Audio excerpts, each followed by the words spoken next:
আমি ইউনূস সরকারের কাছে একটা কথাই আমার দাবি, আমি ওর কাছে কিচ্ছু চাই না।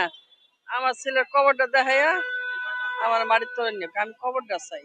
আমার কবরটা দেখাই দেখ, আমি যদি কবরটা দেখে আমি মরি তো আমি শান্তি পাবো। ও গর্থন বাইরে গেছে, ওর যেদিন আমার লাশটা আমার কবরটা দেখাইব ওদিন কইম যেন আমার শরীরের কবরটাই যে আমি ওদিন দেখি আমি মরবো। ওর কবরটা দেখবো আমিও মরবো। আমি একটা বছর ধইরা ওরে খুঁজতাছি, কোনো জায়গায় পাই না। এত সমন্বয় আমার বাড়িতে গেল, কবরস্থানে গেল, ওই যে আলী আকবর নিউজ করছে আমার কবর দেখাইবো, তারপরে আরো সাংবাদিকরা নিউজ করছে, আমার কবর তো কেউ দেখাইলো না। আমি ইউনূস সরকারের কাছে একটা কথাই আমার দাবি, আমি ওর কাছে কিচ্ছু চাই না। আমার ছেলের কবরটা দেখাইয়া আমার বাড়ির তোলে নিক, আমি কবরটা চাই। আমার ছেলে 18 জুলাইতে গর্থনের সন্ধ্যাকালা বাইরে এলাম, মা আমি এই যে আমি মা চা খাই আহি, চা খাইতে যাইয়া দেখে এলাম যে মানুষ ই করতেছ না। আমি ফিরে আইলাম, এরপরে ফিরে আইলা আমি ঘরে ঘুমায় গেছি মনে হয়, প্যান্ট শার্ট পরা ঘরে ভিডিও করে রাখে গেছে। মা আমি নতুন দৃশ্য আনতে যাইতেছি, আমার ক্ষমা করে দিও, যদি আমি আনতারি আনবো, না তাহলে ক্ষমা করে দিও। এই 1 বছর হয়ে গেল আর পাইলাম না, আর কি আমি ওরে পাইবো?